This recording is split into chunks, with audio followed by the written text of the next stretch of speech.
Good day to all participants. My name is Jutta Marfurt from the Menzies School of Health Research in Darwin, Australia. In the following video, we present how a good quality finger prick blood sample is collected into a microtainer tube. The following video will show you step by step how to draw a good quality finger prick blood sample into a microtainer tube. Please note at the end of the video, when it comes to the labeling of the tube, it is important that you label the tube with study ID, which is given by the study PI, the date and time.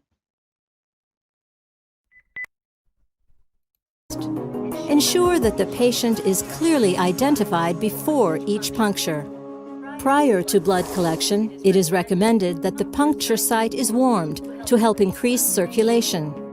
Simple heat packs can be used for this. Disinfect according to the guidelines of your institution and wait until the puncture site is dry. The tube cap opens upwards when you press on the ribbed area on the tube. The area marked with an arrow is to indicate the opposite side of the scoop. It is not recommended to touch the scoop while opening the tube.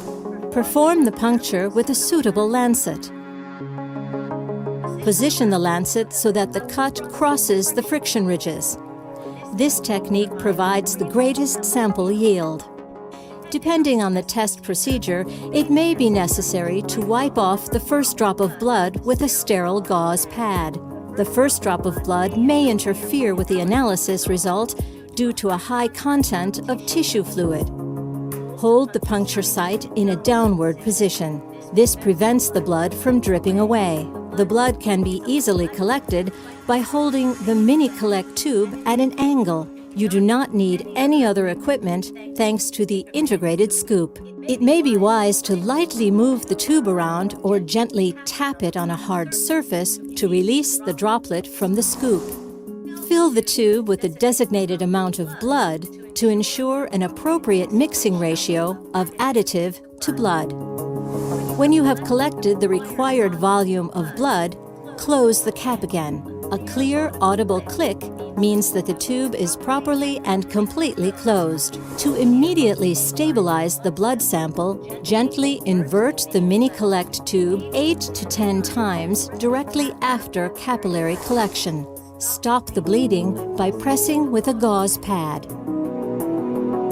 Always follow the applicable guidelines in your institution to identify the patients and label the sample containers.